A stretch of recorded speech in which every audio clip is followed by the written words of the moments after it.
Mga kaibigan, dito po ako sa area ni Nanay Nonila at ni Tatay Almario kung saan yung nagagawa po ng mga pugon. Yan po.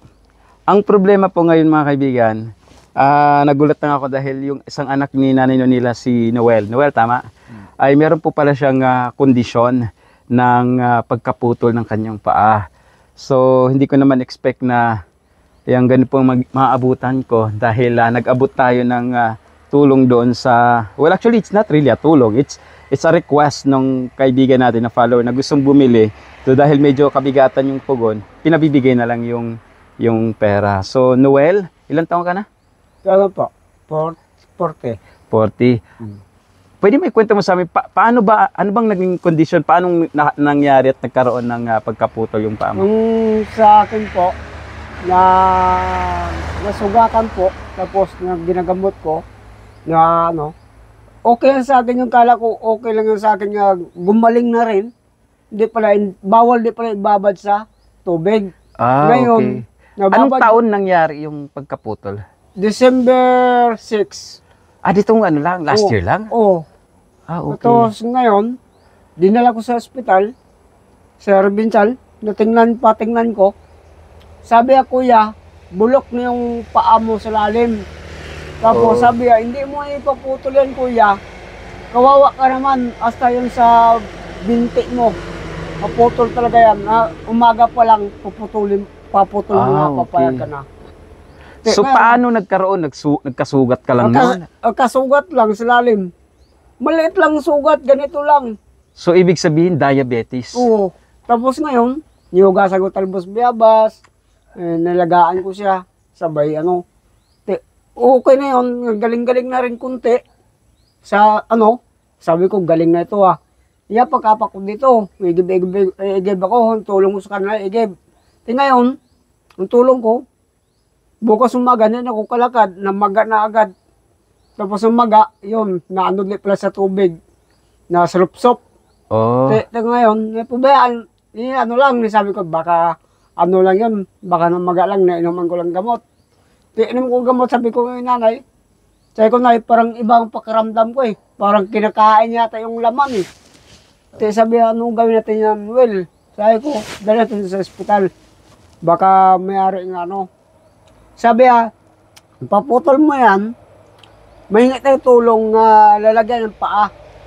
Yung tawag na parang static yun. Sa bagay maganda po yun kasi kaya pa po ng paa natin na pwedeng i-move, di ba? Kasi yung stand na lang. Sabi may clip dito siya, tapos may clip siya dito. Para makakalakad ka. Para makalakad ka lang. Bago po, nagkaroon ng putol yung paa nyo, ano po dati yung ginagawa natin? Trabaho, ano? Trabaho, gakot ko buwangin, gatulong nga putol bakal, mapunta ko sa so bundok. Hindi mo akalain na meron ka na palang kondisyon ng diabetes? Hindi ko alam. Hindi ko alam nga ganun di pala yun. Dapat tingnan ko agad. Sabi sa doktor sa akin, dapat sa umaga pa lang yun. So ibig sabihin, late na nalaman na meron ka lang kondisyon nung nagkasugat ka? Nakasugat di pala. Tapos doon lang din mo nalaman na nangyari? Tapos ito, ito. Anong nangyari? Ay, another po? Ano po, sugat or ano? Ano lang to, yung nabagsak ako dyan Kala ko may paa pa ako. Di pala wala, nabagsak na ako dyan. Ito, ito. So ano po, may maintenance po ba tayong iniinom or ano po ba ang kondisyon? Wala na po. So okay naman. Dito. So good thing naman wala namang binibigay sa inyo ng doktor na gamot or meron kang dapat iniinom? Ito sana nainom ko. Pwede po matingnan. Anong tawag po dito? Tuloy talaga yan sa sugat. Okay. Tapos para sa sa sikmura. Metformin? Metformin. Hindi kasi ako guys gaano marunong sa mga ganitong basta ito po ay kanyang iniinom, so wala na po. Ubus na ganito mo guys? Ubus na nga. Okay. So yan po yung iniinom mo. Magkano yan pag binibili yan? Halaga lang po. Halaga 150. Okay. So makakabili ka na yan. So mga kaibigan, sa halagang 150, makakabili na ng ganitong gamot. Hindi ko nga po alam kung ano nito Ito. Tingnan natin. Basahin natin ng maayos Ano ba nito pangalan nito? Basta nakikita ko yung brand nito guys. Ayan. Mitrofim. Sa mga nakakaalam ng gamot nito, 150 coins, no? No. 150 mga iniinom niyan. So ngayon, dito ka na lang lagi. Oo. Okay. Alam mo, magandang tulong mga kaibigan kung magkakaroon siya ng, anong tawag din sa parang aesthetic din sa paa? Sa paa. Para nakakapagtayo. Ano yan?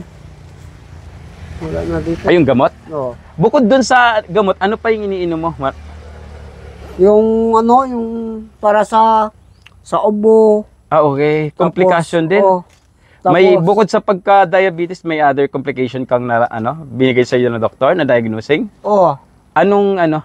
Yung para sa ihi, para sa ubo, malagnatin ka. Okay. Yung- So, kamusta naman yung maintenance mo? Paano mo nasusurvive? Na ano ko, na wala nang dito. Paano mo nasusurvive yung maintenance mo? Yung ano, mabilihan kami minsan pugom. Oh. Yan lang. So sa pugon. Na, Kaya mga kaibigan, malaking tulong kung makakapagsuporta po tayo kila Nanay Almario at kila Tatay Tatay Almario at sa akin Nanay Nonila na yung kanilang produktong pugon or sa mga diyan, sa mga nagtitinda ng mga baka pwede malaking tulong po 'yun pag nakakabili ng parang ipanininda nyo rin. So kukuha na lang kayo kay Tatay Almario ng mga produkto yun, then ibebenta. So yun po ay malaking tulong po para sa maintenance ni Noel. Sino pang kasama mo dito, Noel? Kami lang tatlo. Kayong tatlo ngayon. Okay. Wala na Sino yung rin kami. nandyan sa mga picture na to? Yan Sino Ay, to? ate ko yan. Ito. Nanay ko po, yung sinunila. Ay, si nanay pala ito. Ganda pa yung nanay dati o kabataan. Kasi yung Saan na yun Wala na dito. So dito ka na natutulog? Oo, Umaga hanggang gabi? Oo, Hindi ka ba nilalamok dito? makabit ng kulambos. Kulambo. At saka mas presko kasi Oo. dito yung hangin. May dumadalaw din ba dito? O ako pa lang? Ikaw po lang. Ako pa lang nakadalaw dito. Kasi unexpected kasi nung pagpunta ko dito Dahil nung pumunta ako dito, nakita ko lang yung pugon. So umakyat ako. Oo. Ngayon, nalaman ko yung kwento ni nanay. Kaya sabi ko, Ay, magandang oo. din na malay mo makatulong tayo. Ito, Ano yan? yung isang gamot ko, yung Okay. Pakita natin mga kaibigan yung mga ginaan niya mga gamot. Ano, meron pa yan? Wala na. ito yung resita ko. Ito po, yung binigay sa akin sa doktor. Yung, Pwede makita? Okay lang? na bibilihin ko. Bili namin kayo. Mahirap din. Yun nga po Malay po, baka sakali, basahin lang natin to mga ito. Ay, sulat doktor nga. Di ko man malaman, di ko mabasa to. O sa mga nakakabasa, kayo na pong bahala magbasa nito. Yan Ano pa yung gamot na mo? Yan lang. Ito. Tapos ito.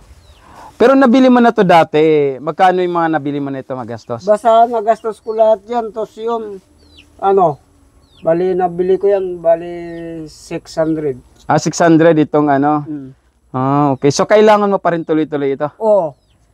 Sabi sa doktor ko, ito tuloy mo inom para... Dito lang din sa Palawan? Or- Sabi para mawala yung sa katawan mo, yung sugar. Okay. Ito po ay Ito yung para sa ihi. para sa ihi. Yan po Di ko kasi maintindihan yung sulat nito Basahin lang natin Ano ma to? Nelpa. Yan, Nelpa. Yun. Kasi yung pinakapangalan sa hydroquinone, ganun. Yan. Ito po yung gamot. Kung sakali po, may mga makapanood nito, Noel, ano pong gusto mong maging mensahe sa Mensahe mga po. makakapanood? Dami na salamat po sa tulong sa akin. Dami rin na nakapunta dito sa akin yung sa Pugon. Tutulong. May nagpunta po dito nung simula nung na-video natin, may pumunta dito? Yung yung isang babae po. Wow, maraming salamat po sa mga nakapanood at pumasyal dito. Kung sakali po sa mga nanonood natin, Noel, baka may gusto kang ipakiusap at matulungan kanila. Kung pwede lang po, kung meron silang kawa sa akin, bigyan ako tulong yung ano sa paa ko para makatulong din ako sa magulang ko. Mahirap. Mabilan kami minsan nga pugon, yun lang. Tapos mabilan kami minsan, yun ang bili namin pagkain. Minsan wala-wala rin. Tagal kami makakuha sa senior sa magulang ko. Minsan, tagal. 1 taon. Kaya yan lang, pugon lang. Nahanap ng buhay namin. Minsan, napunta ko sa bundok. Ano kami sa gulay, gahingi. Para yun, sabi sa akin sa doktor ko, prate gulay, huwag ka mapawalang gulay. Huwag ka matakot. Buhay ha, buhay ka. Hingi lang tayo tulong. Sino matulong sa iyo, yun ang salamatan mo. Yun sa paa mo. Salamat po yung natulong sa akin. Sa magulang ko. Okay po. Sa akin. Yan, gustong talaga rin makatulong ni Kuya Noel sa paraan na makakatulong siya.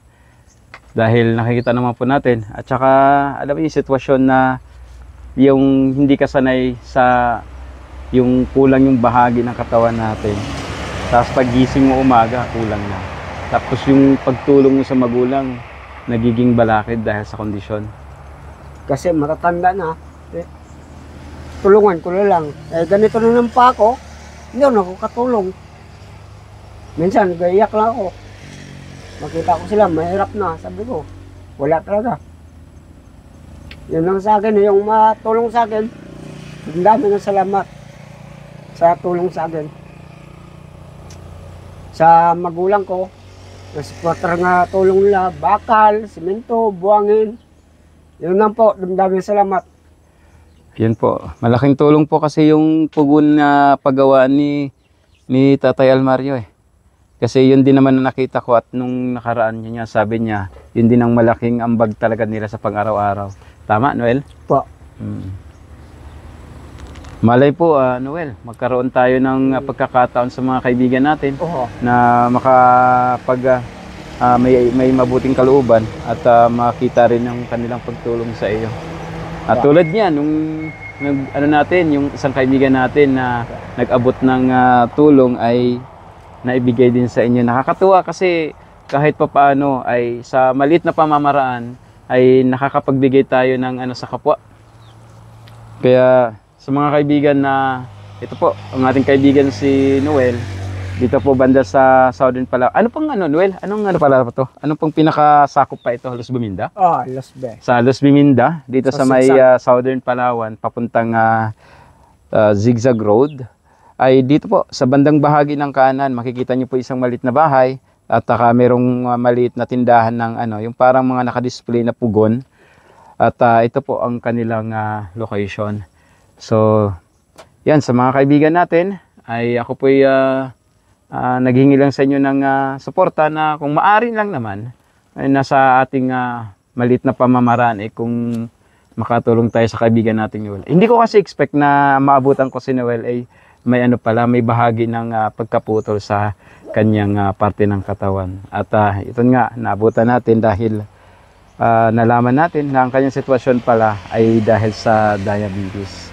So mga ilang taong ka, may asawa ka na pala? Wala po. Wala pa. Binata. So yun nga, ang gusto niya rin makatulong kay tatay at nanay niya dahil sa kondisyon din niya, minsan talagang binabagabag din ng kondisyon na alam mo yung malulungkot ka sa sitwasyon na dati buo ang katawan mo at ngayon ay paggising mo kulang. Tapos ito pat, meron pa silang mga maintenance na kailangan. So sa anong mga maliit na bagay, walang maliit o malaki. Ang importante sa kapwa natin ay kung may maitutulong. Hindi ibig sabihin na pinapakilala natin si Noel ay para kahabagan. Kung hindi, para magbigay lang din ng inspirasyon sa iba na sa paraan na kung kaya naman natin maibahagi, ay makakapagbigay tayo sa paraan ng maliit o malaking bagay. Para importante para sa kapwa. O Noel, sa susunod, pag dalaw lang ako dito, ha? Sige, maraming salamat.